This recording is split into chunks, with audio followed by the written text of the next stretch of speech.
Recording in progress.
You know, of Lagos.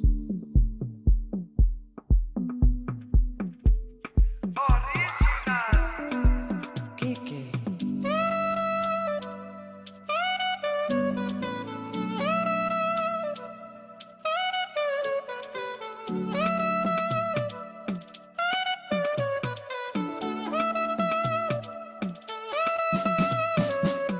Holy Father, Holy Father, Holy Gaga.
Tingkot mo ba kamay ba?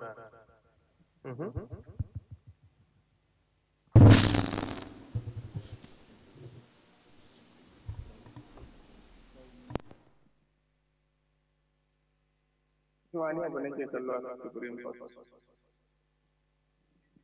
Ni mutane.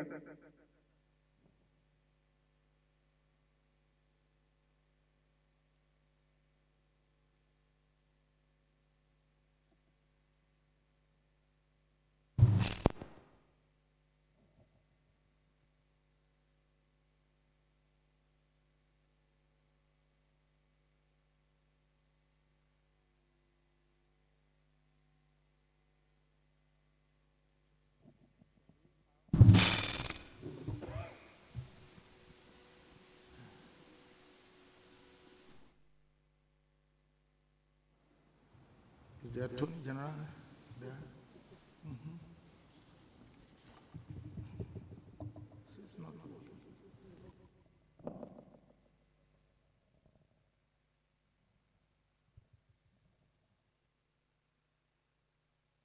Shall we have the Honorable Attorney General?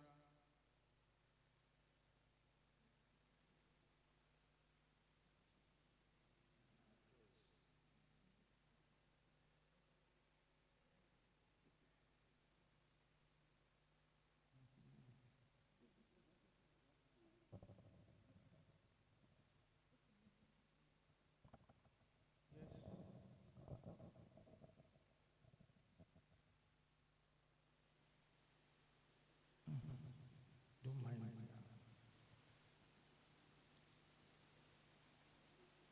Yes, the Honorable Attorney General.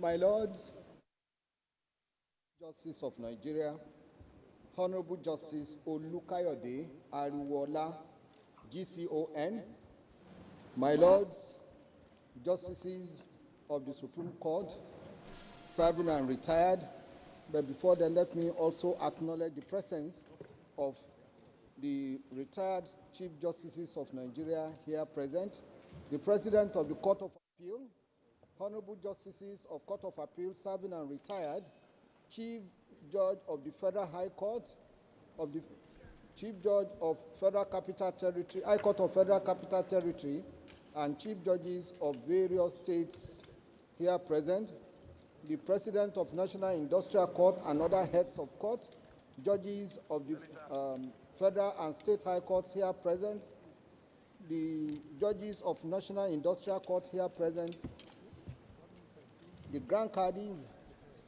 presidents of Customary Court of Appeal here present, the Learned Senior President Nigerian Bar Association, Learned Senior Advocates of Nigeria here present, Your Excellencies of various states here present, distinguished senators, members of the House of Representatives, honorable ministers, traditional rulers, officers of the Nigerian Bar Association, families of Honorable Justice Olukayode Ariwoola, Gcon, distinguished members of the Fourth Estate of the Realm, distinguished members, ladies and gentlemen.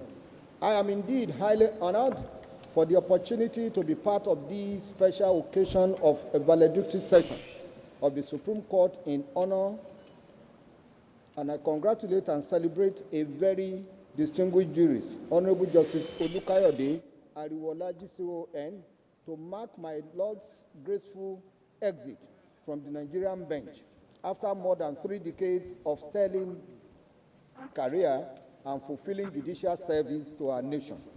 A costly soften of the internet harvest and produces comprehensive biographical details about our celebrant of today, the 17th Indigenous Chief Justice of Nigeria, Honorable Justice Olukayode Ariwoola. One should not be surprised about the avalanche of information available on the web about my noble lord, because our exiting Chief Justice of Nigeria himself is always at home with the internet as he is information communication technology savvy. I attest to the fact that my lord is an internet prodigy and a guru. My lord, distinguished ladies and gentlemen, my lord, the Honorable Justice Olukayode Ariwoola is an embodiment of humility, hope, steadfastness, and determination, who by dint of providence walked through the ranks of the judiciary up to the peak as the Honorable the Chief Justice of Nigeria.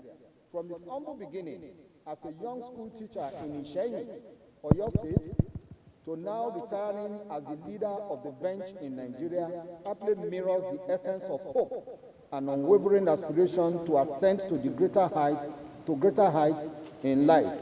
As an indigene of the pace-setter state, Oyo, it is noteworthy that my lord is the first graduate of Obafemi Awolowo University, Ile-Ife, from Oyo State to be appointed to the Court of Appeal bench. My lord Ariwoola, great word.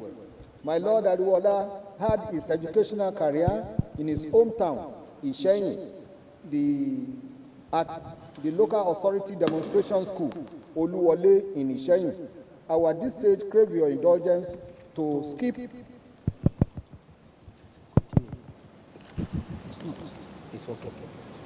I will at this stage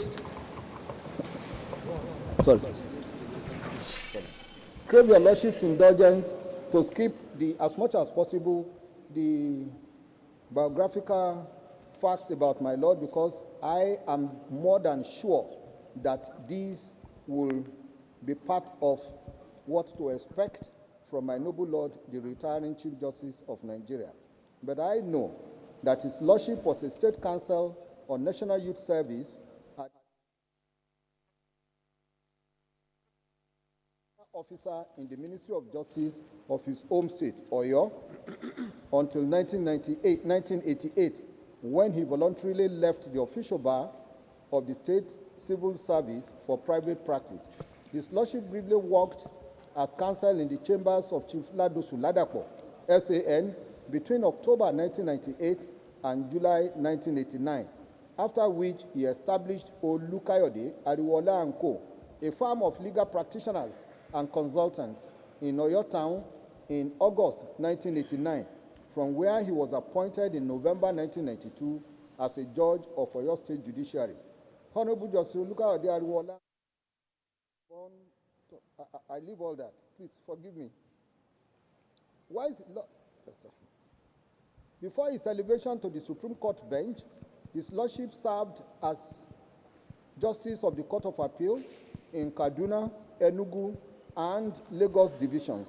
My lord is also a fellow of the International Dispute Resolution Institute, having been inducted in Dubai, United Arab Emirates in 2014.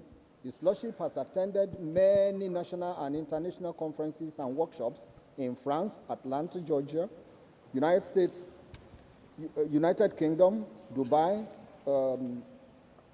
among others. My lord Ariwoola is happily married with children.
It goes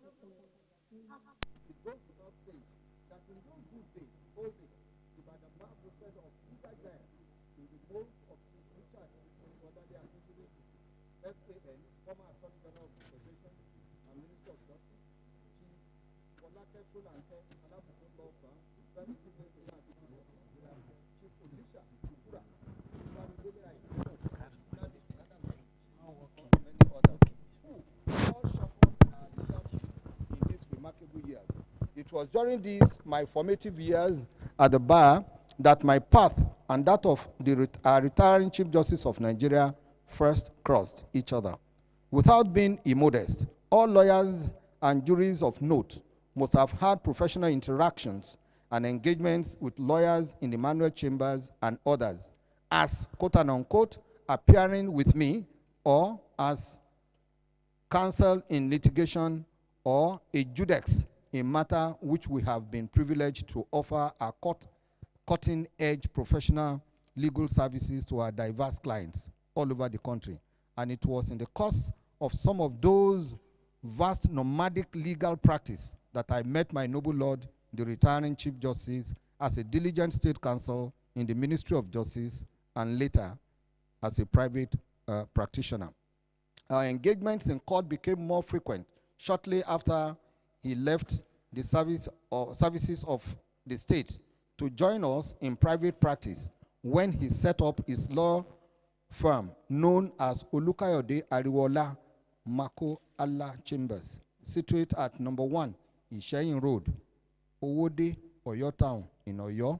It is pertinent for me to add that the Chief Justice of Nigeria, now Chief Justice of Nigeria, then took over the chambers which hitherto belonged to his kinsman, Honorable Justice, now retired Honorable Justice S.L. Popola, upon the latter's appointment as a judge of Oyo State High Court in February 1982. As a private legal practitioner, my lord was very ubiquitous in all the courts of various jurisdictions, including the Supreme Court. My noble lord's heredity and versatility in courts, including the comportment, courage, and integrity, did not go unnoticed by the judges of Oyo State High Court at the material time, and also the senior members of the bar, who promptly recommended him for preferment as a judge of the Oyo State High Court on the 2nd of November 1992, alongside 5 others, namely Honorable Justice Karim Jimo, Honorable Justice Olakanmi, the then Solicitor General and Permanent Secretary in the Ministry of Justice, who later rose to become the Chief Judge of Oyo State, also from Ibadan Zone. Honorable Justice Afolabi Adeniran from Ogbomoso also became the Acting Chief Judge of Oyo State. Honorable Justice Lambe Olajire Arasi, Honorable Justice John Olagoke Ige also rose to become the acting Chief Judge. And the last but not the least was the youngest of the 6, being my Lord Honorable Justice Olukayode Ariwoola, also a private legal practitioner based in Oyo. Their appointment was made when Judiciary of Oyo State was under the leadership of Honorable Justice Timothy Adebayo Adeniran Ayorinde as the Chief Judge of Oyo State. My Lord's pronouncements and interventions on the bench are variously contained in several landmark judgments delivered by His Lordship during his very purposeful and highly impactful sojourns on the bench of our court, most of which are permanently recorded in our various law reports for posterity. No doubt, my Lord's indelible footprints are very noticeable and mainly manifestly seen in his contributions to the growth and the development of our jurisprudence and constitutionalism. These decisions are too numerous to mention here, and in any event, I prefer to leave that brief to the biography, as I am aware that most of the judgments are already chronicled in various books in honor of my Lord Honorable Justice, Honorable the Chief Justice. I know that these judgments will be launched today, tomorrow, and I believe next week.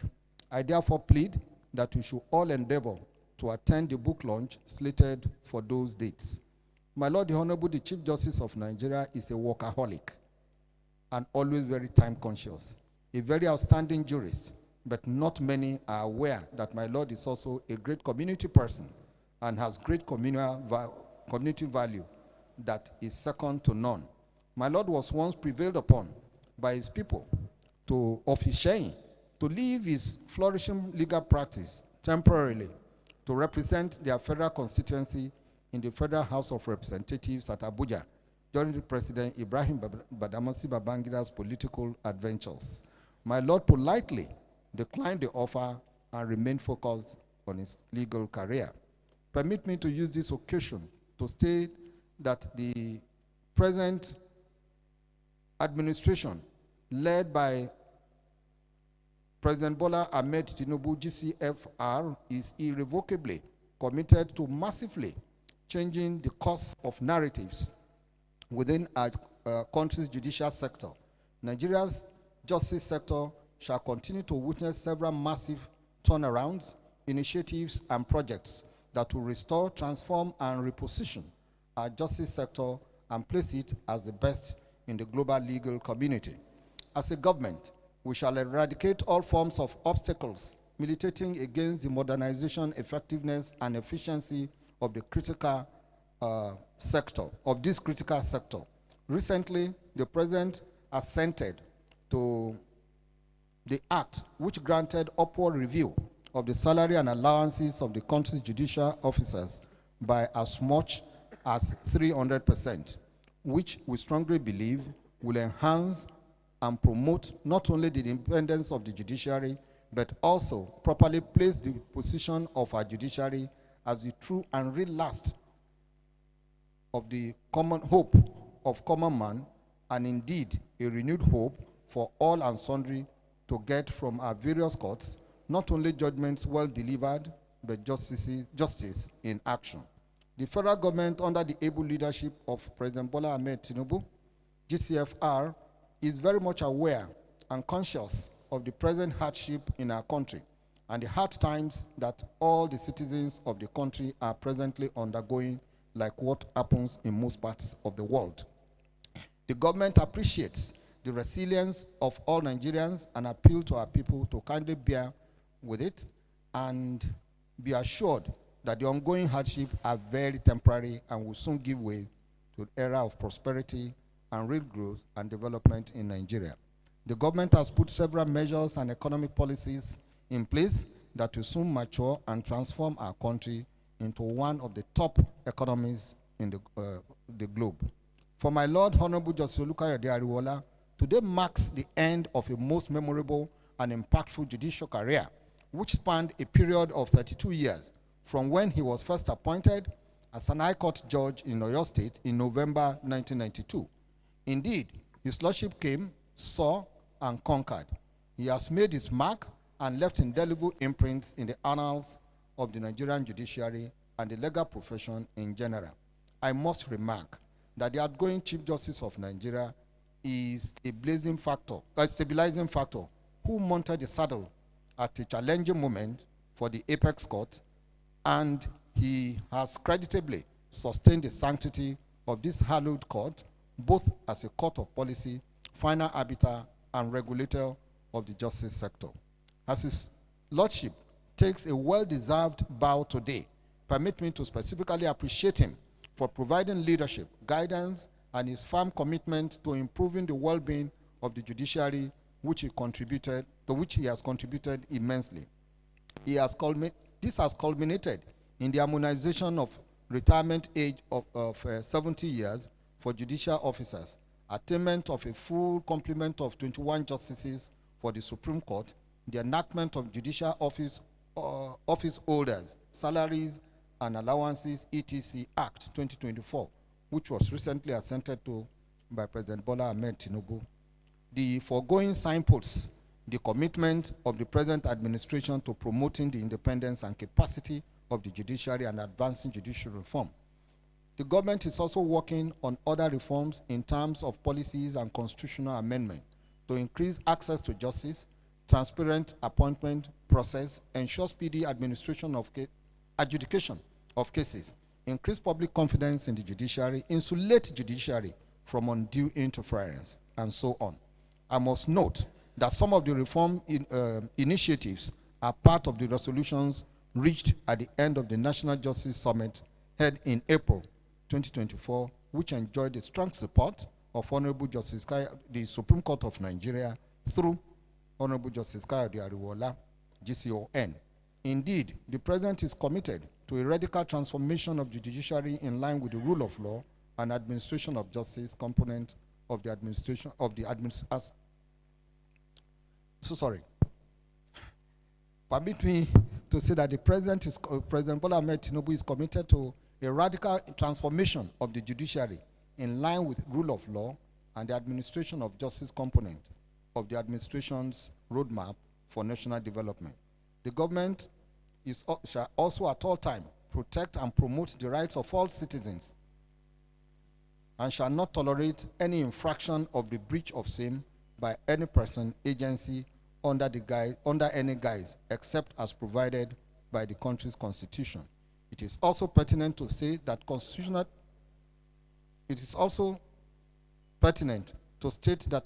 democracy and governance has laid out its peculiar features and attributes. I must restate that elective and legitimate governments entrusted with mandates of the people can only be changed constitutionally and legally by the electorate at the end of its term of office as prescribed by our law and the Constitution, which is the Constitution, which is the ground norm. Any other mode of means of attempting to change a democratically elected government, except as provided by our laws and the Constitution, is nothing but a clear case of treason and subversion of democratic governance. The laws of our land, as well as Constitution, have made copious provisions for dealing with same and bringing the full weight of the laws on such treasonable felons.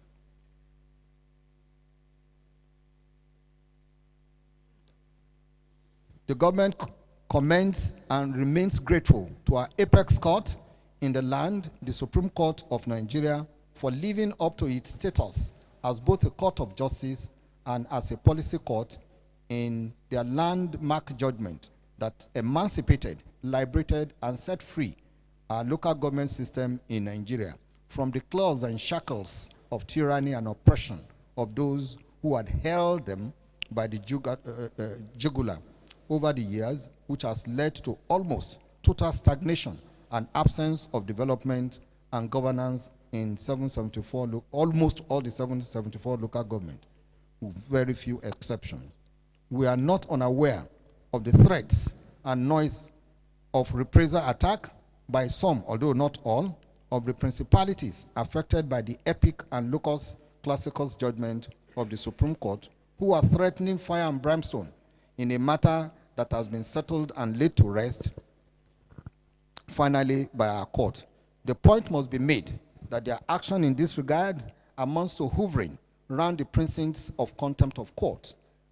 I urge my colleagues at the subnational level, the attorneys general, to affected by this, to eradicate, to educate and offer sound legal advice, even though it is trite and too elementary. It should be trite and too elementary to everybody that no appeal lies against the decision of the Supreme Court, and it is not subject to any further test of validity. They should therefore abide by the principles and the doctrines of rule of law, which is the bedrock of constitutional democracy. Going further, I must attest to the fact that my noble Lord, the Honorable the Chief Justice of Nigeria, dispensed justice authoritatively, and in his role as the Chief Justice of Nigeria, he discharged his duties passionately in court and to the country. He also fostered good relationship among the bench, among the justices, and strived to protect the integrity and image of the court. He insulated it from politics and reinvented the image of the court as the last hope of the common man.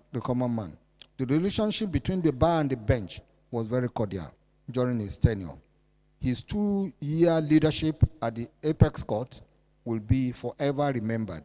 My Lord, distinguished ladies and gentlemen, it is obvious that my Lord is a highly accomplished jurist and held a distinguished career in the Nigerian judiciary. Inevitably, the time has come for my Lord to draw the curtain on his decades of meritorious service to the country. Not because he is weak, certainly not, by any measure, but because of the constitutional requirement. My Lord is merely stepping into the background from where he will have the responsibility of mentoring, advising, and shaping. So sorry. Please forgive me.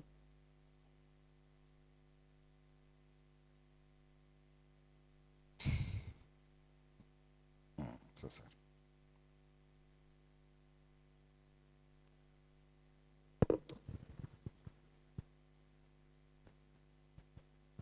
Thank you. Yes.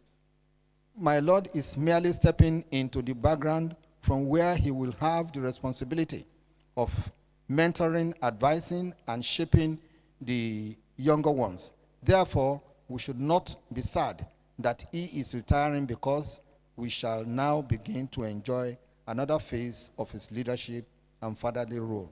My Lord, distinguished ladies and gentlemen, I know that the retiring Chief Justice of Nigeria is eager to retire to your lovely family and away from public life. But I want to plead with you to be available to us, the judiciary in particular, and the country at large. Will continue to reach out to you to tap into your deep wisdom and wealth of experience. At this juncture, I want to extend my gratitude to the family of my noble Lord. My Lord is not just an accomplished judicial icon. He is also an accomplished family man and a father figure, a grandfather to many.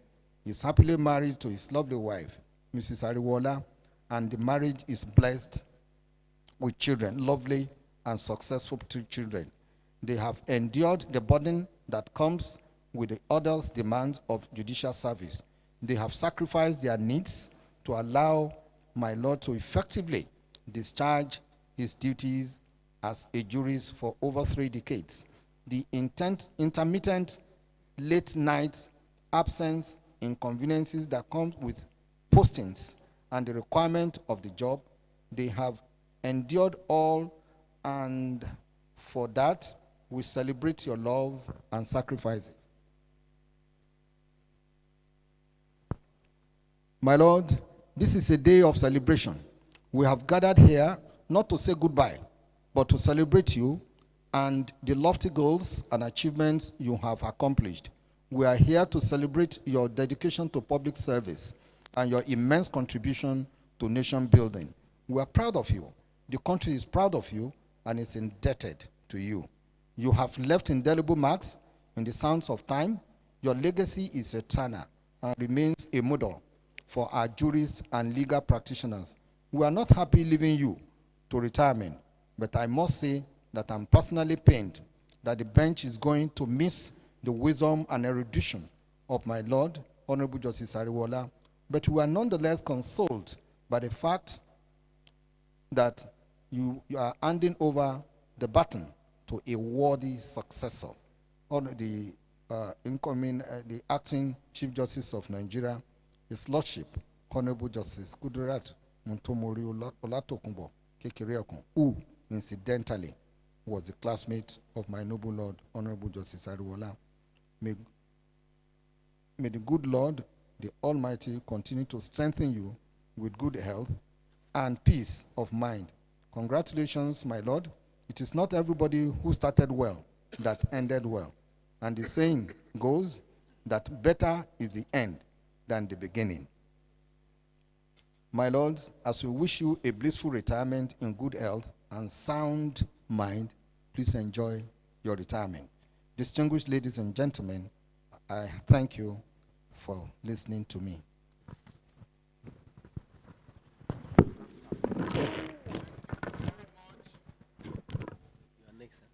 Honorable Attorney General and Minister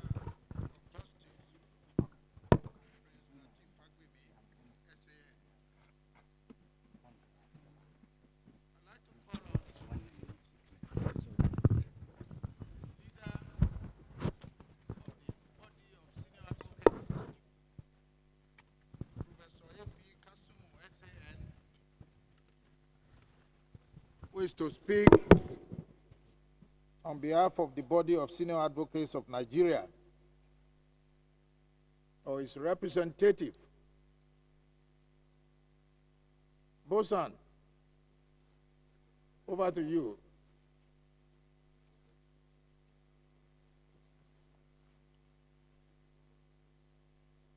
The Moses Senior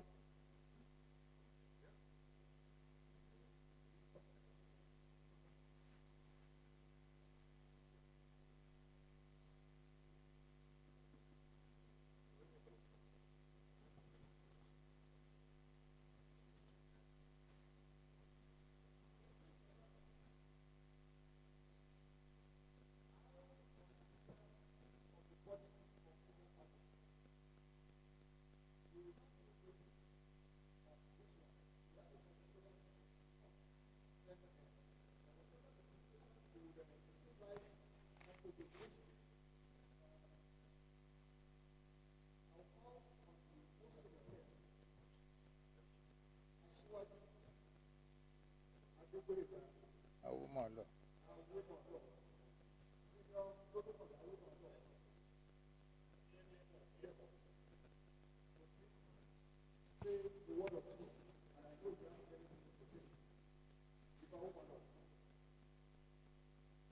Thank you very much.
So I'm saying, sir, that even though you are retiring from the bench, you are not yet retired.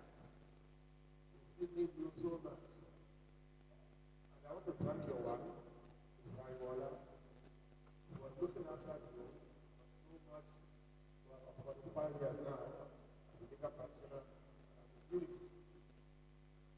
What I know is that you are a very good parent. Dr. Ariwoola is a very good parent. Parents who care about his children, about their career, about their future, about the generations yet to come. He's a good parent. So I congratulate you for being a good parent. My Lord, I have nothing to say other than to wish every day of the good God. You're supposed to be on your vacation. Better part of the days of vacation, the rest of the one. As you come in September, the Lord will bless you.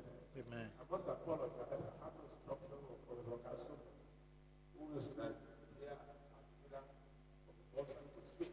But I speak because in that lesson, Adjunct General of Operation with Dr. who is the chairman of the body of SAN and Dr.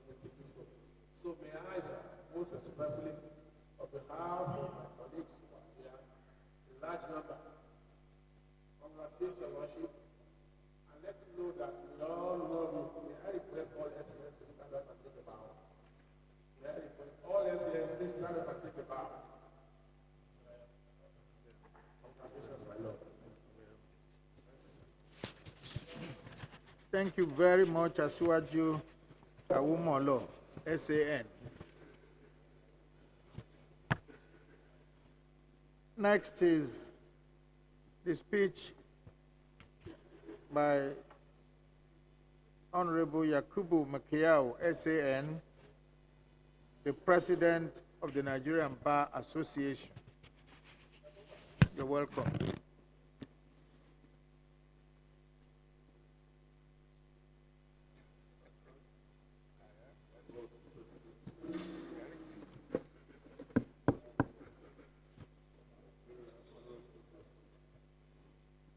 Have they given the protocol my speech?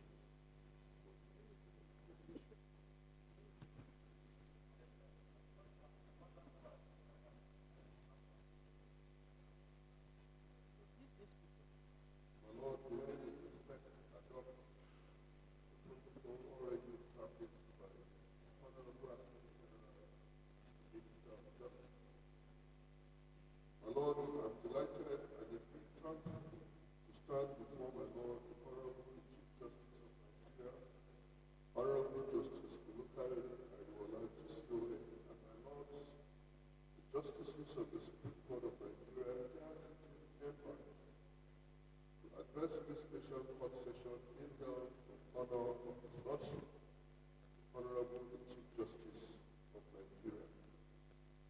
Today's occasion is remarkable for me because my Lord is placing this hallowed chamber for the last time as the Justice of the Supreme Court and Chief Justice of the Federation. I am addressing this court as my Lord the Governor. I am also addressing this court for the last time in my capacity as the President of the Nigerian Bar Association. To God be all the glory, the honor, and the praise.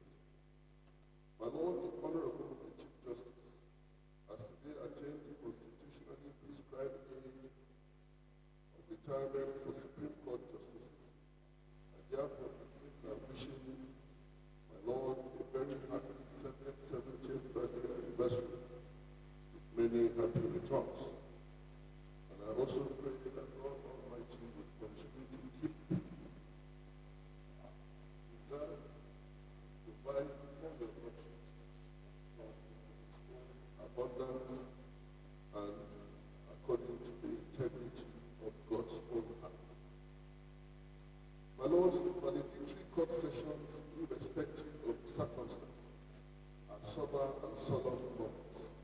They both speak to the transient nature of the positions we are privileged to hold in life and the fleeting nature of life itself.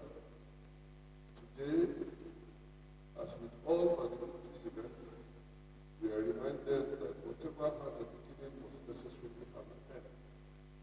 Not many are privileged to witness or enjoy this sequence. I appreciate the grace of God upon the life of my Lord, the Honorable Justice Olukayode Ariwoola, for seeing His Lordship through an illustrious career on the bench and as Chief Justice of Nigeria. Honorable Justice Ariwoola was committed to doing substantial justice. My Lord accepted legal issues in cases with the practiced dexterity of a surgeon to get to the real issue of controversy for the purpose of resolving them. My Lord did not encourage technicalities, and those who approach litigation as a game of chess are soon disappointed when His Lordship pushes through the maze, get right to the heart of the matter. Of course, His Lordship did all this with great sense of humor that ensured the atmosphere did not get too tense. Justice Olukayode Ariwoola is gifted with a rare combination of elegance and humility.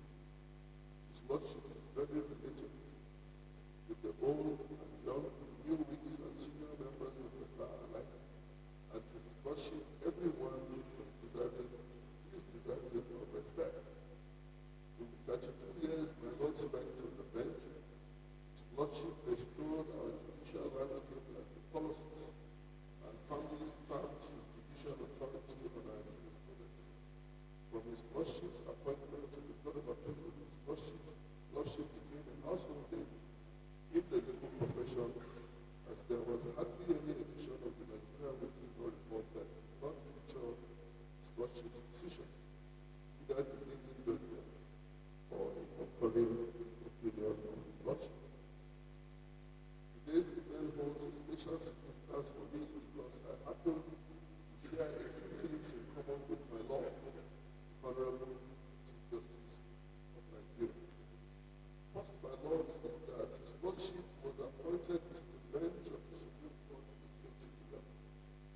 happened the same year I was conferred with the rank of Senior Advocate of Nigeria. His Lordship panel, and in fact, delivered the leading judgment on the very first matter I argued towards following my admission into the Guinea. That was the case of Choko, the case I reported in part 1443 in here with the report. The other significant thing that I had in common with my Lord is the coincidence of our tenures of office. His Lordship was appointed Chief Justice of Nigeria on 27th of June 2022, which appointment was confirmed by the Senate on 21st of September 2022.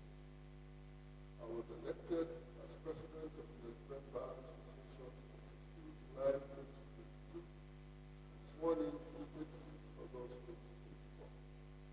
His Lordship is leaving the bench of the Supreme Court today, the 2nd of August 2024, while I will be handing over on 29 August 2024, exactly 7 days from my Lord's exit at the end of the judiciary. As it were, my Lord took office as CPA to receive me as President of the Bar. And today my Lord exits to also receive me when I shall exit by the grace of God.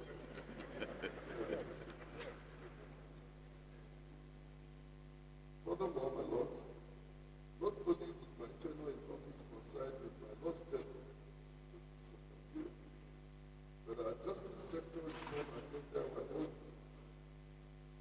One of the top priorities on my to-do list was the improvement in the welfare of judicial officers as one of the catalysts for reforms in the justice sector. As God will have it, he was similarly committed to the cause, to the that as we both stood at the edge of the door about to exit, the long sought for and awaited improvement on the remuneration of judicial officers in Nigeria became a reality, with the signing into law of the Judicial Office Holders' Salaries and Allowances (ETC) Act 2024. Our shared legacy and a product of our constructive engagement with all the arms of government. May I use this opportunity to appreciate the President of the Federal Republic of Nigeria, Olukayode Ariwoola, GCFR, and the leadership of the 10th Assembly for expeditiously and which became the law with the assent of the President on the 9th of August 2024.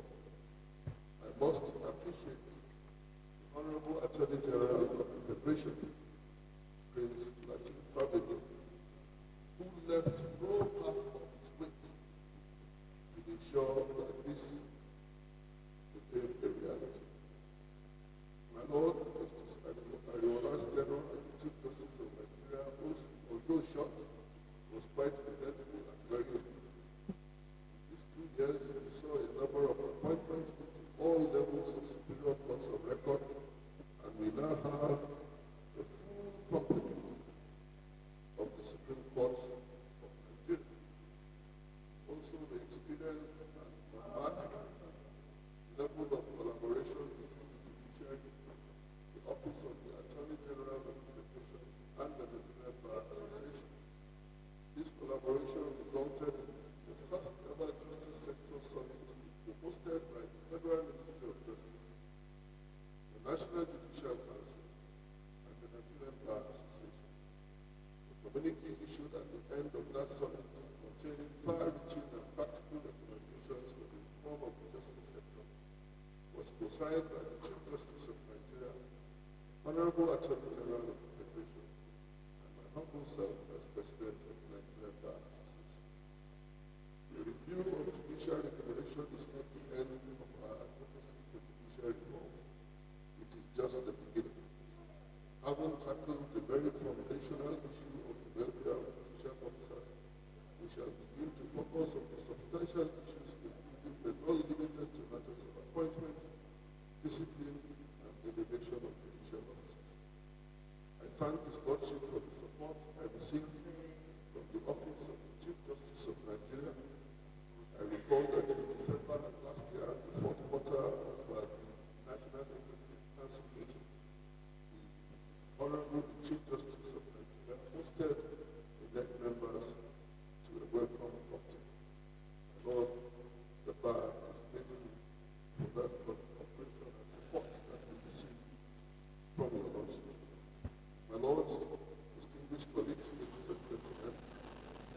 stated earlier, everything that has a beginning must have an end. Celebrate his Lordship's amazing career and service to the nation. Let me also seize the opportunity to acknowledge and appreciate his Lordship's wife, children, and grandchildren for their support and sacrifices all these years. We thank you for sharing your father with the nation all these years, and we now graciously release his Lordship back to you so that you can catch up on all the times you missed his Lordship's company.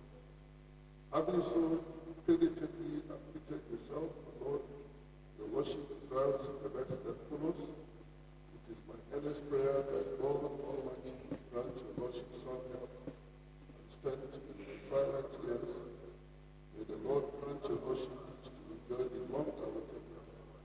May the good Lord also grant your Lordship long life to live, to see and enjoy your children's children to the fourth generation. Once again, I felicitate with my Lord the Chief Justice for the successes recorded in your judicial career, and more particularly during your tenure as the Chief Justice of Nigeria. And my Lord, Honorable, the Acting Chief Justice of Nigeria, Honorable Justice A.M.O. KS, as my Lord takes up the mantle of leadership at the head of the judiciary, it is the prayer of the bar that God Almighty will equip your Lordship with all that your Lordship requires to succeed in this new assignment. Amen. No doubt or task without that my Lord, I have no doubt also in my heart that God has prepared you, my Lord, for a time as this.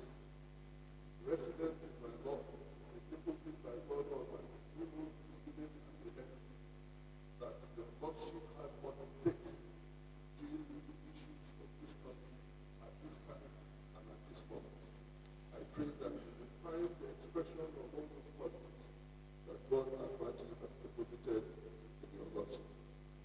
When I started my speech, I noted that I will be exiting on the 29th of August 2024.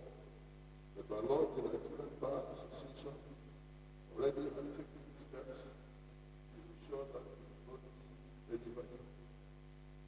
On the 20th of July, the Nigerian Bar Association elected a successor to this tall young man. And my Lord, he also is one of us. We call him the golden boy of the Nigerian Bar Association. He is Nazi Afam, Josiah Osigwe, Senior Advocate of Nigeria, to whom I will hand over the baton of leadership from 29th August 2024. Lord, we remain committed to our call to serve this country as members of the legal profession. The Nigerian Bar Association will continue to support the judiciary. We will continue to defend the independence and the integrity of the judiciary.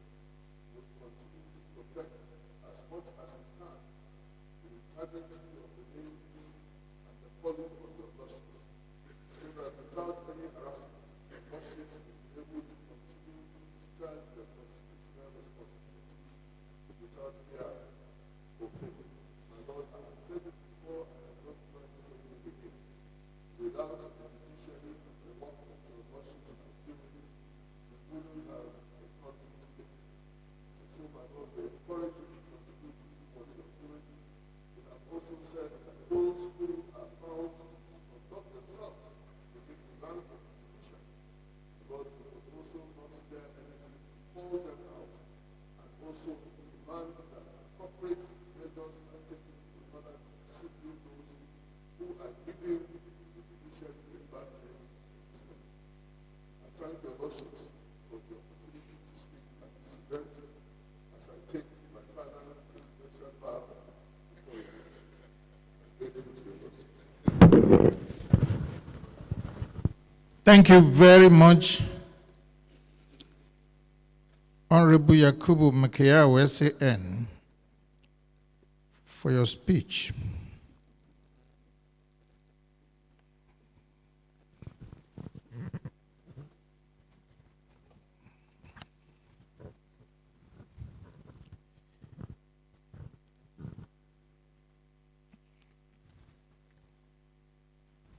Now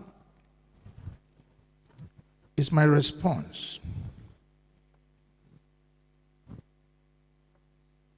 My Lords,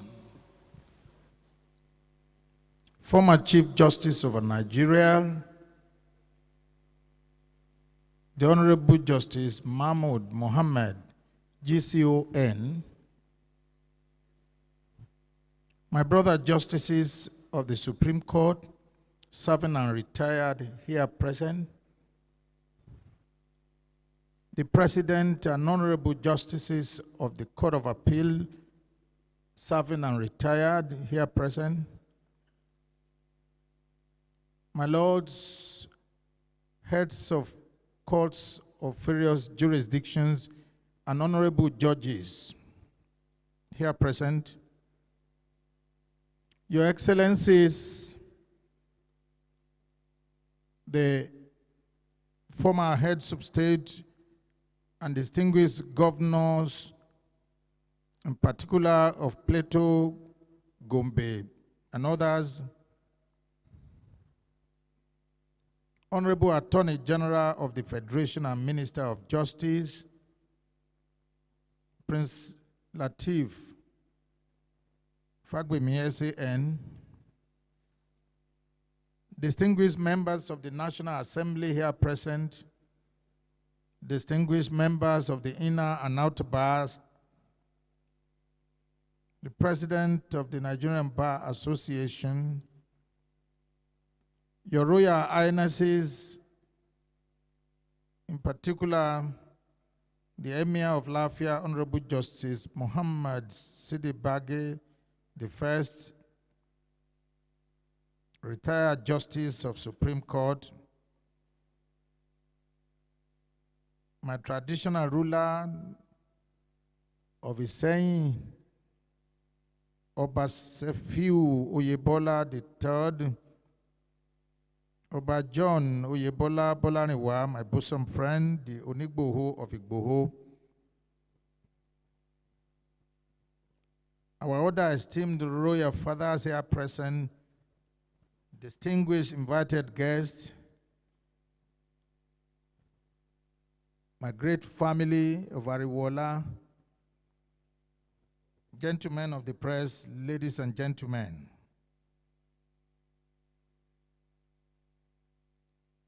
In the next few hours after this sojourn ceremony,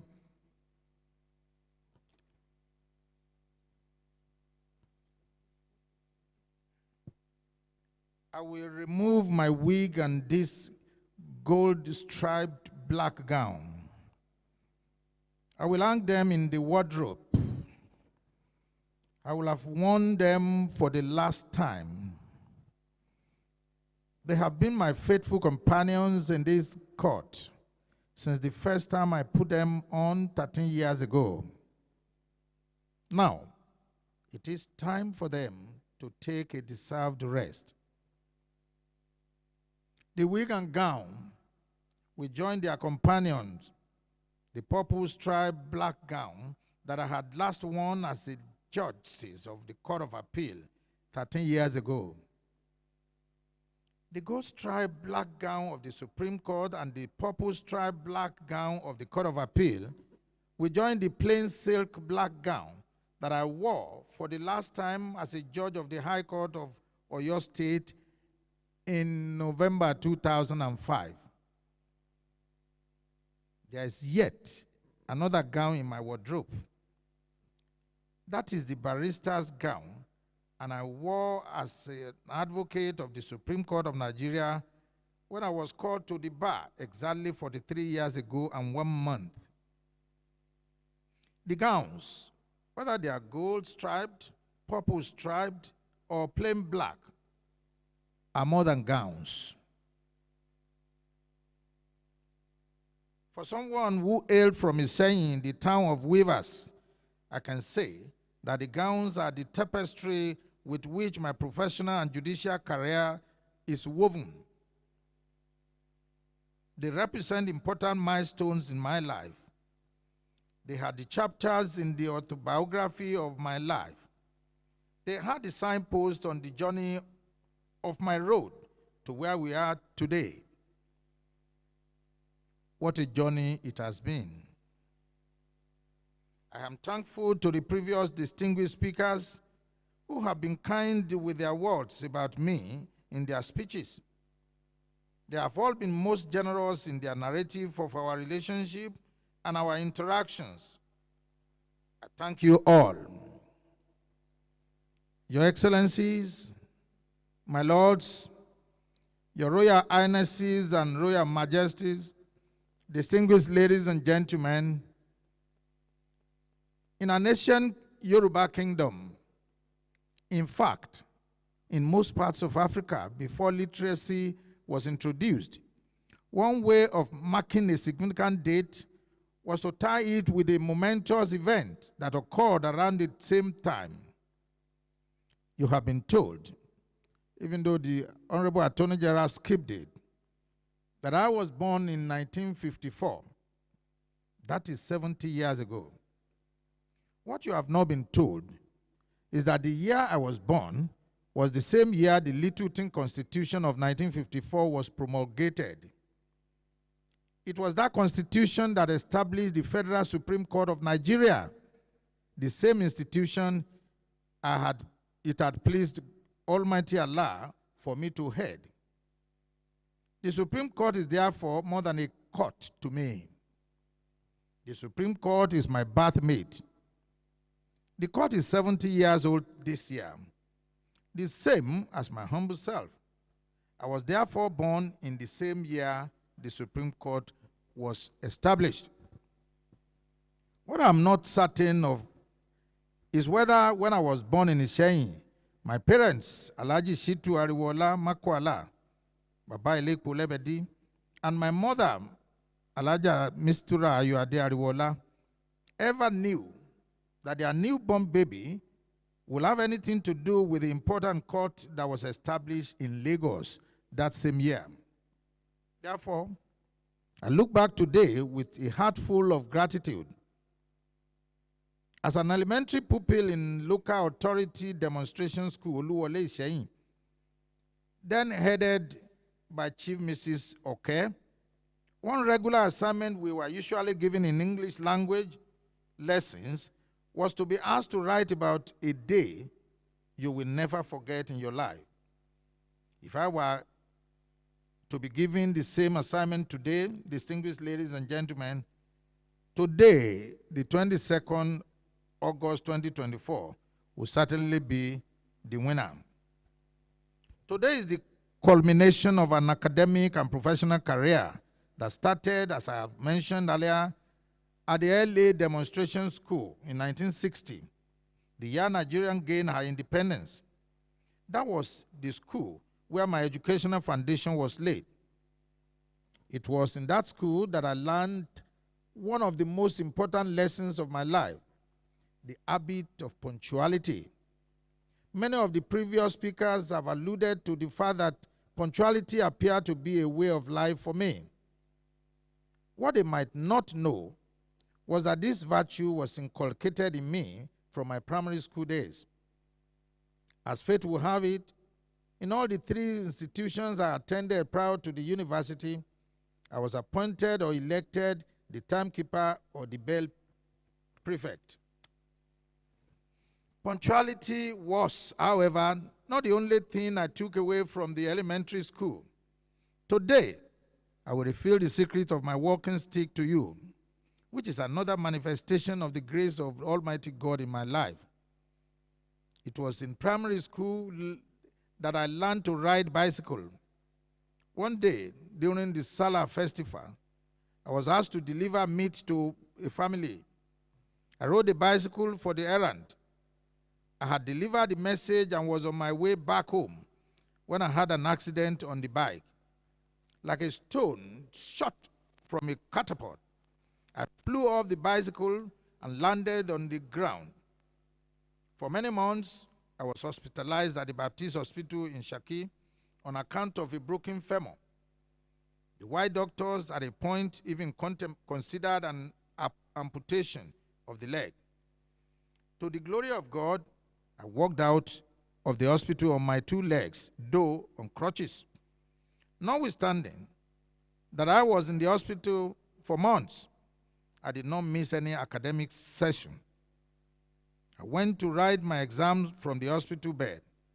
I graduated with my classmates. However, the pain in my left leg came back in 1970 when I was already in Ansarudin High School, Shaki. I was soon back in the same Baptist hospital where Dr. Fatula, an Ekiti man, performed the miracle that finally healed the leg. As it happened, my father had a lawyer who was representing him in litigation whenever he was involved in. The lawyer was dashing, smart, and brilliant. He was Prince Stephen Laoye Kukwola and was always smartly dressed, and his spoken English was impeccable. He had this infectious confidence around him. Instantly, I knew I wanted to be like him. When I was in Form 2, my father asked me one day what I wanted to study at the university, and my answer was straightforward: law. The journey to study law was, however, not that straightforward. There was a detour to Obokun Advanced Studies Center in Ilesha, where I spent 2 years preparing for my HSC before finally getting to my destination, the University of Ife, Ile-Ife, the most beautiful campus in Africa, Great Ife. At Ife, I was trained by a world-class faculty, including the renowned Professor David Ijalaye, a Professor Emeritus of Law, Professor Ise Sage, Professor Gabriel Olawoyin, and Professor Retuyi, among others. My LLB degree was not the only thing I left the University of Ife with. In Ife, I was blessed to have lifelong friends with great individuals who have all reached the pinnacle of their careers. These worthy classmates and wonderful friends include Chief Felix Fagbongbe, SAN, Pastor Femi Atoyebi, SAN, Chief Babajide Koku, SAN, and Chief Mike Ozekome, SAN, all of whom, as I said, are senior advocates of Nigeria.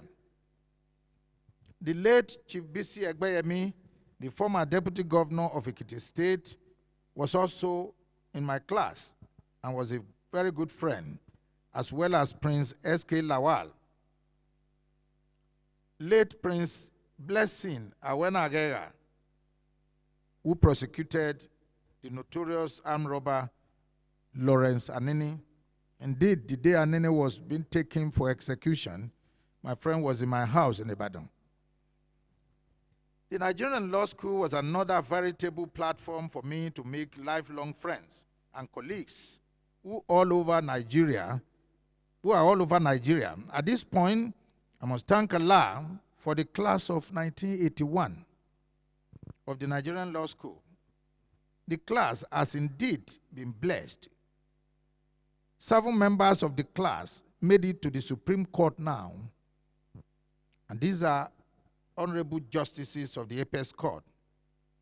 The class has produced 2 Chief Justices of Nigeria, and by the grace of God, in the next few hours, the class will have produced the 3rd Chief Justice of Nigeria.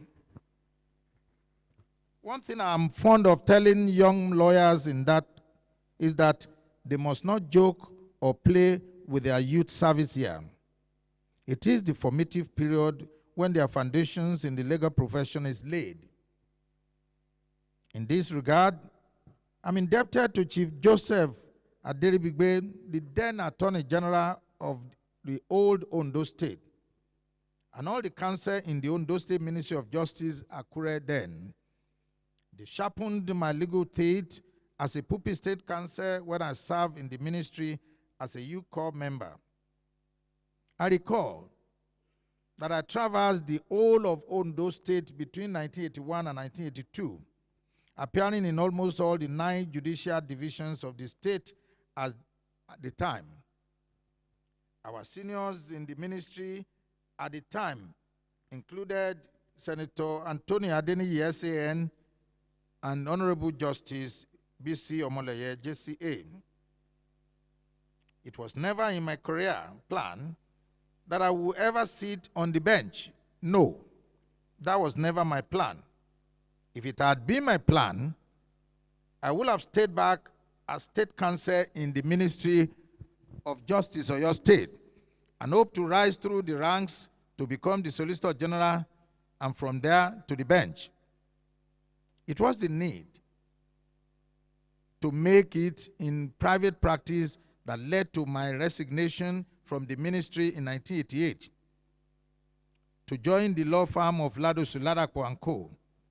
And it was the same hunger to reach the peak of practice as a senior advocate that compelled me to set up my chambers, Olukayode Ariwoola & Co., Makwala Chambers, in Oyo Town.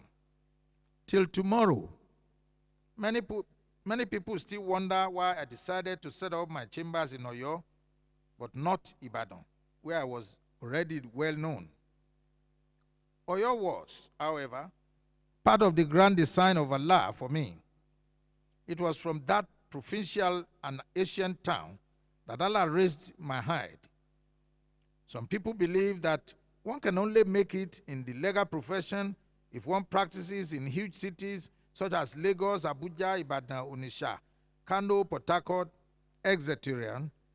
The reality, however, is that wherever you find yourself, just be diligent, be focused, prayerful, and of course, by God's grace, the sky is the starting point.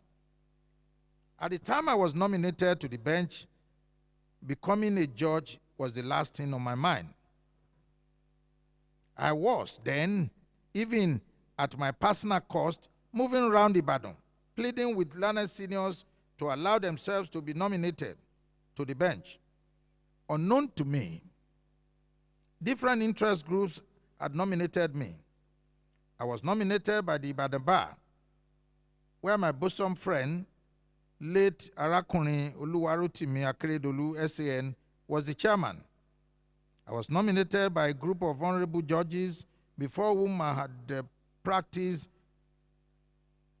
and appeared. The state governor, His Excellency Chief Kolakpo Ishola, also forwarded my name for consideration through his Attorney General. I'm eternally grateful to them all. With all these nominations raining down, one would have assumed that my appointment would be each free. Not at all. It got to a point where the chief registrar, who was worried that my name kept being removed from the list, requested me to contact some people, including my Kabesi, the Ashayin of Ishayin, who could be of influence to assist me. My response then was, however, to the effect that he who prays and supplicates to God must not supplicate to other beings. If God Almighty has an errand to send me in the judiciary, He will facilitate the appointment. I was number 9 on the list of the 9 names that were finally recommended to the governor for approval. But there were only 6 vacancies. In other words, I was the last in order of recommendation. The first 5 were approved by the governor. The number 6 was skipped. The number 7 was skipped. The number 8 was equally skipped, even though a prince of Ibadan. The executive red pen hovered above number 9 and stopped. The number 9 was approved as number 6.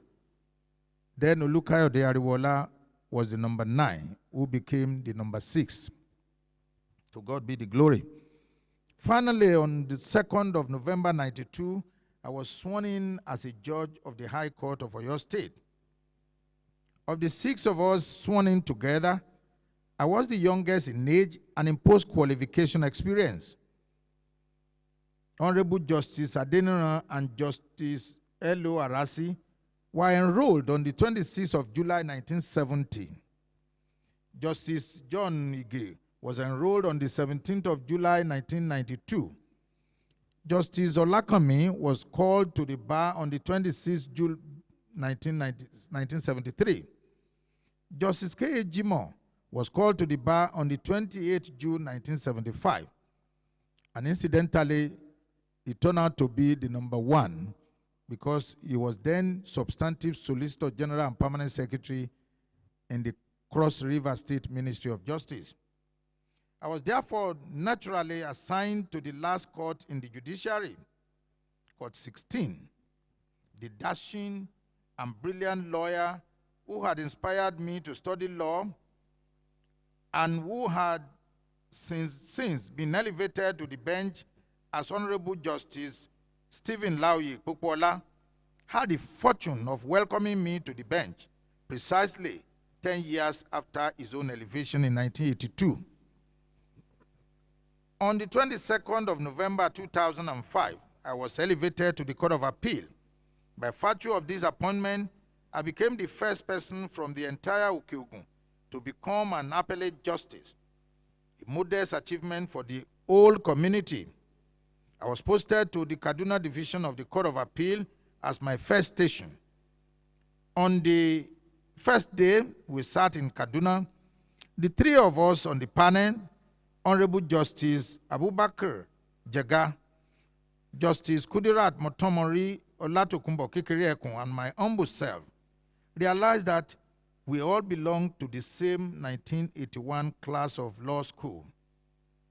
I thank their lordships and our presiding justice, Honorable Justice Baba Alkali Bahaba of blessed memory, who welcomed me to Kaduna and eased me into the workings of the appellate court. I have had a cause to refer to the Court of Appeal justices as nomadic justices on account of our frequent postings. From Kaduna, I was posted to Enugu. Enugu was, of course, not a strange town to me. I had sat there as a member of the Election Petition Tribunal in 1999. Strangely, a week after the conclusion of our assignment in 1999, I learned that our chambers was bombed by unknown arsonists. From Enugu, my appellate ship berthed in Lagos. It was from the Lagos division that I was nominated to the Apex Court, alongside my lords, the Honorable Justices Sylvester Nguta and Mary Peter Odili. We were invited to the National Assembly for the constitutional screening, and it was at the Senate that history sought to repeat itself when the distinguished parliamentarians decided to adjourn my screening to a later date. The reason for the adjournment, you ask. I was informed that there was an outstanding petition against my nomination with the National Judicial Council. What was I alleged to have done? I was told that I was a member of the Justice Salami-led panel that decided the case of Dr. Olukayode Fayemi and Olusegun Adebayo Oni, duly reported now. I knew there was no substance to the petition, if indeed there was any petition at all. A favorite proverb of my grandfather, Abdusalam Ariwoola, was that he who does not spread cocoa outside to dry does not fear rainfall. I knew I had no cocoa spread outside to dry. Therefore, I was not afraid of any rainfall. Justice Ngutal and Peter Odili were successfully screened and cleared. I rejoiced with them and congratulated each of them. They proceeded to the Supreme Court, and I proceeded to Lagos to continue my work at the Court of Appeal. Their lordships were both sworn in June 2011 as justices of the Supreme Court. A couple of months later, I was invited back to the National Assembly. This time around, there was no mention of any petition. I was duly screened and my appointment was confirmed. In the month of November 2011, I was then sworn in as a Justice of Supreme Court. All my 3 judicial appointments, from the trial court to the penultimate appellate court to the apex court, have taken place in November. I was appointed a judge of the High Court of Oyo State on the 2nd of November 92. I was elevated to the Court of Appeal on the 22nd November 2005. And I was elevated to the Supreme Court again on the 22nd November 2011. The anniversary of my elevation to the Court of Appeal. When I was elevated to the apex court, I was number 16 and the last on the list. Incidentally, when I was appointed a judge of the High Court years earlier, I was number 16 in Oyo State High Court and the number last until other 11 judges were appointed in January 97. On the 27th of June 2022, I was sworn in as the acting Chief Justice of Nigeria, and I was thereafter confirmed with the national honor of the Grand Commander of the Order of the Niger. Months later, I was sworn in as the substantive Chief Justice of Nigeria. Although the present Supreme Court was constituted in its present form in 1954, as I mentioned above, it was not lost on me that counting from 1914, the year of amalgamation of the northern and southern protectorates with the colony of Lagos, I became the 22nd Chief Justice to hold sway in the Supreme Court. The above, in a nutshell, is the synopsis of my professional and judicial career. May I, at this point, express my profound gratitude to their noble lordships who have featured in the eventful judicial career of my life. Though tribes and tongues may differ, to use the words of the national anthem we grew up to know, we have been united by our common passion for justice. In the Oyo State High Court, I served for 13 years under 5 substantive chief judges: Honorable Justice Ayorinde, Adekola, Adio, Lakomi, and Adeniran. At the Court of Appeal, I was privileged to work under 2 brilliant and incorruptible presidents of the court, Honorable Justices Umoru Farouk Abdullahi, CON, 2005 to 2009, and Justice Isa Yosalami, CFR, 2009 to 2011. Both of them are distinguished jurists who have rightly earned their place in history. At the Supreme Court, just as it happened in the High Court, I spent 13 years and worked under 5 distinguished Chief Justices of Nigeria, including the first female Chief Justice, my Lord the Honorable Justice Miriam Maloma Mukhtar, GCON. My first Chief Justice was Honorable Justice Dairu Mustafa, GCON. His Lordship threw me into the judicial pond from the deep end. I am forever grateful to him for the confidence he had in me. Honorable Justice Aloma Mukhtar, GCON, believed in my capacity to deliver on every assignment. She was indeed wonderful. I am grateful.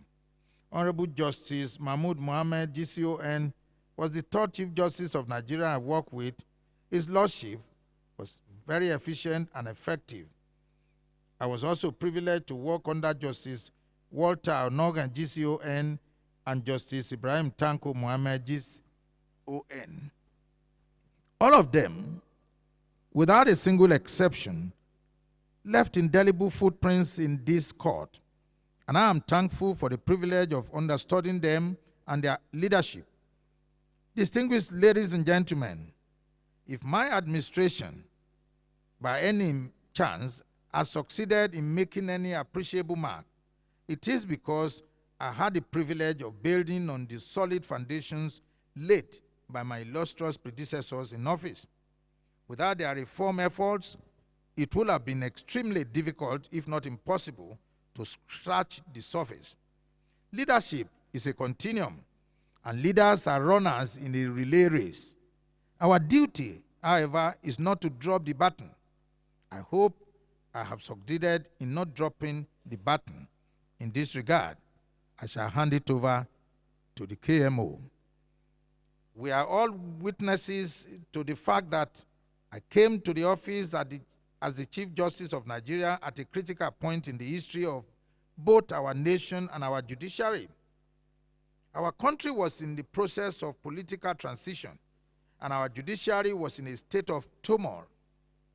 The task appeared daunting, and the challenges appeared insurmountable. However, with our faith in God and our trust in Him solidly for guidance, our ship was able to successfully navigate the seemingly perilous waves and berth safely at the harbor of peace. I must pay sincere and heartfelt tributes to my brother justices of this court, whom I have the privilege to sit with here. They are true brothers indeed, and in fact, it must be realized that a Chief Justice is not the boss or the employer of his brother justices. Not at all. He is not. He is only the first among equals. A Chief Justice must therefore not see himself as the emperor of the Supreme Court. The occupier must work with his colleagues with mutual respect in order to have a successful administration. One of the first things we did on the assumption of office was democratizing the working of the court. We created committees of the justices. We had a litigation committee, the administration committee, a welfare committee, a finance and budget committee, and of course, other committees, all headed by justice of the court. With this in place, I was then able to focus on the duty of administering the court. Although this innovative system is not codified, it has been a successful experiment, and I hope other courts will consider it too. My noble lords, it is my conviction that the right to fair hearing enshrined in the Constitution of the Federal Republic of Nigeria could only be meaningful when litigants have enough judges and justices to hear their cases. Justice is not a scarce commodity to be queued for. Justice without delay is inherent, natural, and constitutional. In my view, it is antithetical to the concept of justice when litigants are made to wait for years in order to have their cases determined. As a justice of the Supreme Court, it was always a sobering moment for me whenever an appeal was called to be heard and a learned counsel stood up to inform the court that the appellant or the respondent was late. He has died. In effect, the litigant had died without his appeal being determined one way or the other. It was for this reason that I made it a priority, with the support of God, that no stone must be left unturned to ensure that we brought more judicial officers into the system. I must express our collective gratitude to the distinguished members of the Federal Judicial Service Commission and the National Judicial Council for their commitment to the project of liberalization of the judiciary. Without their active participation, we could not have pushed the process through. The legislative arm of government must also be commended, not only for the swift constitutional screening of the nominees where required, but also for the budgetary approval required to fund the appointment. The executive arm deserves commendation for the political will to see the project to the end.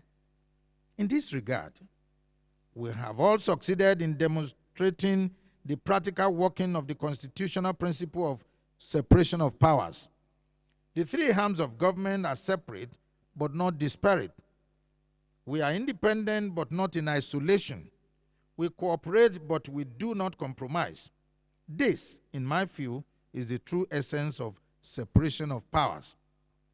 With the departure of His Lordship, Justice Amina Ogi, in September 2023, the Supreme Court was left with only 10 of us. It was the lot of the 10 of us to wade through the tons and tons of political criminal and civil cases that were filed in the Supreme Court. At this point, it will be invidious of me if I fail to commend my 9 brother justices who were with me at this critical point. There was a justice who was so ill that his lordship was always sitting with a face mask throughout the period. Yet, his lordship could not afford to be off work even for a week. I am very grateful to you all for this sacrifice. It is gratifying that Nigerians have indeed recognized your selfless and patriotic service to the nation. Through your judgments, you have restored the confidence of Nigerians in the judiciary. By your decisions, you have given hope to the common man. With your pronouncement, my lords, you have shown that we are not a court of law, but a court of justice and equity. This is our duty as the Supreme Court. I thank you all. The Supreme Court was not the only court that benefited from the appointment of new judges and judges. The bench of the Court of Appeal also had its rank swelled by the appointment of 2 sets of new justices in 2023 and 2024.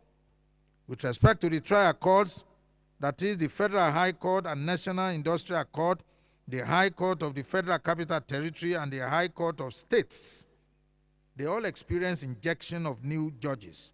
This will go a long way in facilitating speedy dispensation of justice. My noble lords, it is, however, my belief that access to justice should not be regarded as uncontrolled and unfiltered liberty to bring all forms of cases to the Supreme Court. It is my belief that we trivialize the institution of the Supreme Court as a court of policy when every form of litigation is able to meander its way to the apex court. It also diminishes the judicial importance of the Court of Appeal, that very important appellate court, when every one of his decisions must be reviewed by us here. I dare say that if there is another court that is superior to Supreme Court, many cases will find their way to that court ad infinitum. Counsel and litigants all to know when to call it a day. 11 months ago, Justice Aminaugi, that extremely brilliant and hardworking jurist, in our valedictory speech, had narrated our surprise that one of the cases that found its way to the Supreme Court was an appeal in respect of 12 goats. Yes, 12 goats were the subject of a matter that came to the apex court.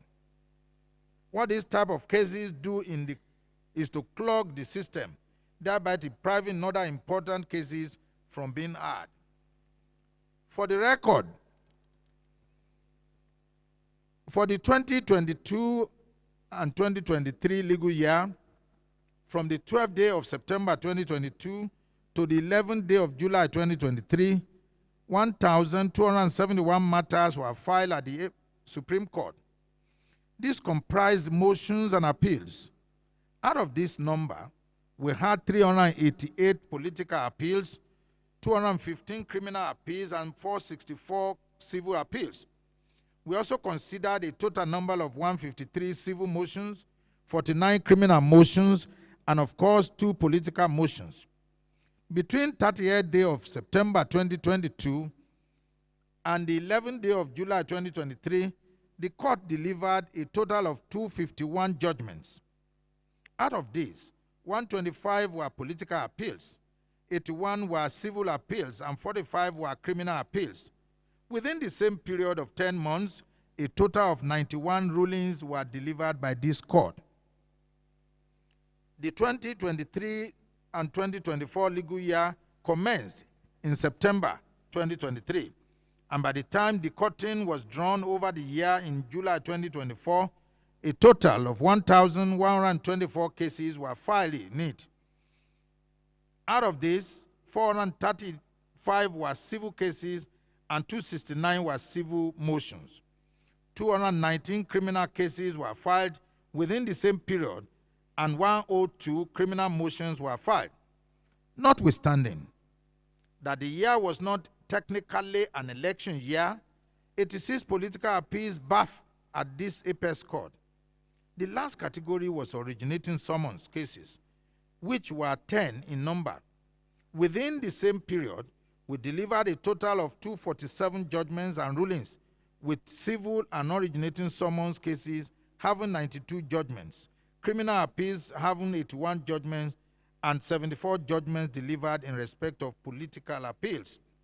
My lords, it is crystal clear from the foregoing that something needs to be done to ensure that the Supreme Court is not unduly overburdened. It was in order to address this judicial porosity that the National Judicial Institute collaborated with the Federal Ministry of Justice and the Nigerian Bar Association under the leadership of distinguished Mikhail SAN to host the Justice Sector Reform Summit in April. The summit made far-reaching decisions which will greatly assist the justice sector delivery in our country. There will be a big gap in this address if I do not mention the fact that the Supreme Court Mediation Center, which was established during the tenure of my Lord the Honorable Justice Mahmoud Mohammed, Gcon, CJN, has now become fully operational. It is my conviction that there is more than one route that leads to justice, and that the fundamental objective of everyone who approaches the court is to get justice within reasonable time.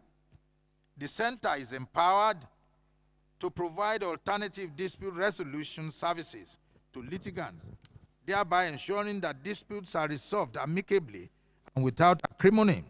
More importantly, the center will ensure that the docket of Supreme Court is not clogged with matters that could be settled amicably. It is our hope that counsel and their clients will take advantage of the center to ensure that their matters are resolved speedily and harmoniously without the attendant friction of litigation. One area where we have also attempted to make a difference is in the aspect of the welfare of judicial officers, both serving and retired. A judicial officer's work is not from 9 a.m. to 5 p.m. The reality of our existence is that a judge's job is a 24-hour job. He sits in the court from 9 a.m. to about 3 p.m., if not later. When others close for the day, a judicial officer resumes his afternoon shift. That is when he begins to prepare his judgments and rulings. When others are resting at home after dinner, he commences his night shift by reading his files for the next day. There is no judex worth his salt that will not read his files before getting to the court. For the past 32 years, I have always had one judgment or ruling pending for me to write. I cannot recall a single time in the last 3 decades when there was no judgment for me to write. I am glad to see my younger brother, Ademola Abbas Ariwoola, seated here now with us this morning. He has been based in the United States since his undergraduate days in the early 80s. Anytime I had traveled to visit him for vacation, his wife would always exclaim that she had never seen someone coming on vacation with records of appeals and briefs of argument or writing judgments. It is for this reason that I believe that emoluments of judicial officers must not be sweated for in or outside the office. Our judges must not be made to go cap in hand to beg before their remunerations is paid. Our retired justices deserve to live in a relative reasonable comfort after spending their prime years serving the country. This is more so that they are constitutionally precluded from going back to active practice as barristers after leaving office. If truth must be told, the welfare of the judiciary is the welfare of the country. I am glad that we have made appreciable progress in this regard with the passage of the bill for an act to prescribe the salaries, allowances, and fringe benefits of judicial officers, office holders in Nigeria, and for related matters by the National Assembly. It is also for this reason that we have instituted the Judicial Assistance Scheme for our justices in the Supreme Court. One peculiar feature of the work of a judicial officer is that his performance is not delegable. It is not an assignment that can be done by proxy. A brother judge cannot prepare your judgment for you. He cannot conduct your trial for you. He cannot assess your witnesses for you. It is thus a back-breaking profession. We thus instituted the idea of judicial assistance to provide relief for justices in the area of research and documentation. This crop of staff will aid the work of their lordships by conducting research for them. It is hoped that the scheme will be a permanent feature of our justice system at all levels. When I became the Chief Justice of Nigeria, I was concerned about the fact that the rules regulating procedures in the Apex Court were those made 39 years ago. Although practice directions have been issued at regular intervals over the years to meet demands of justice, the substantive rules were still as made in 1985. I am convinced that the rules of procedure of any court are the engine that drives its operations.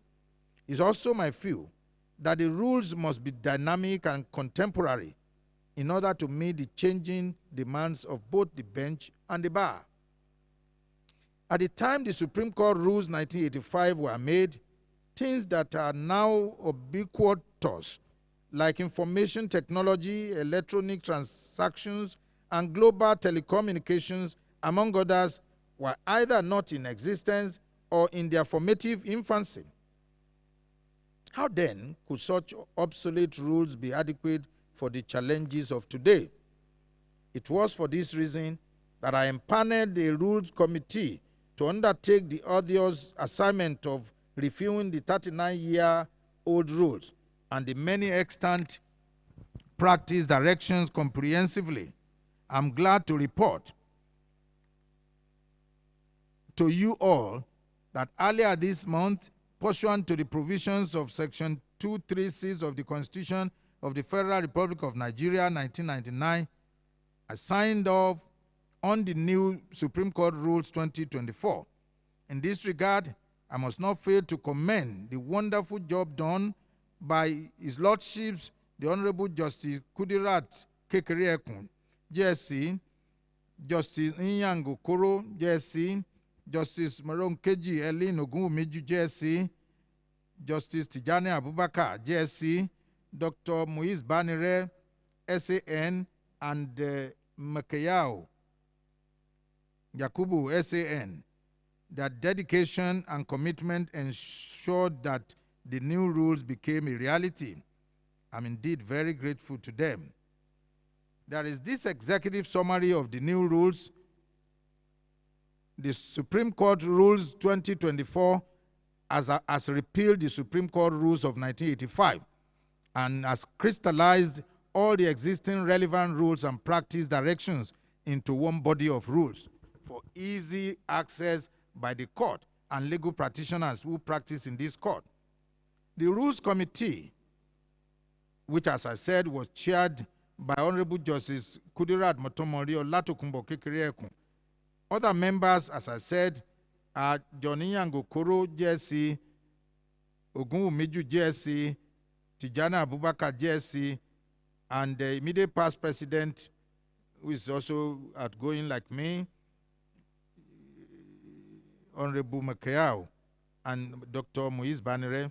The Rules Committee's secretariat comprised of Ibrahim Gold, Esquire, Yusuf Babasoro, Esquire, Saadatu Ahmed, Esquire, Zainab Garba Mohammed, Esquire, and Patricia Ohomru, Esquire.